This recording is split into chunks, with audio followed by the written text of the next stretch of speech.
international OEMs. And I think we must push this. And I think it's very exciting. And we have to see our strength in our own country, in our own people, in our own OEMs. And I see this happening, whether it's component manufacturers, and I see these people doing it. I think, Taneja, you actually have the last word in this one. So,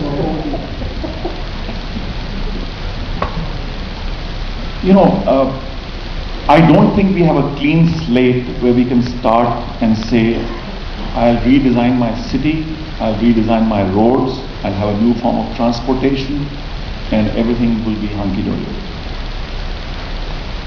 I think more important than urbanization is what we call re-urbanization or suburbanization, where you have a given situation. If you don't regulate it, you get a slum. And we have plenty of them in the country to demonstrate that. When you have regulation which is implemented, then you get a city which is livable. Sometimes, better is the enemy of good. And what we need to do is to look holistically, in my view, at several steps concurrently.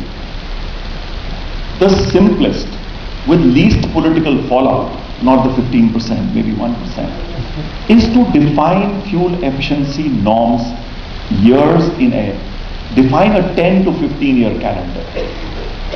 Incentivize companies to come up with more fuel efficient products. Number two, let's learn from Europe that the average fuel efficiency of the fleet of vehicles that you produce must go down by X. The CO2 emission must go down by X% every few years. Which means you can produce big cars to take care of the rich people. You can produce also electric vehicles and balance out the CO2 emissions. This cannot be a 1-year policy. We need a 10-year policy, 20-year policy. Number three, heavily incentivize people who innovate, who come up with new technologies.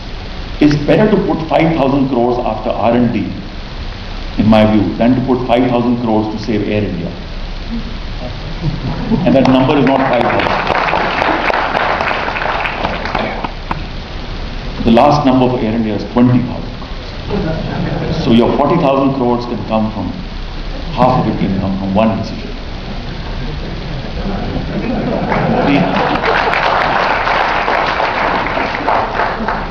The next answer is, there are some things beyond our control. They are determined by politics, by the government of the day, by global compulsions, by whatever you call it. Let's leave that aside. But as an industry, as a responsible body, there are things we can do. Can we make our manufacturing of components more energy efficient? Can the process be more environment friendly? Can we share those practices with our other component manufacturers freely, including our competitors?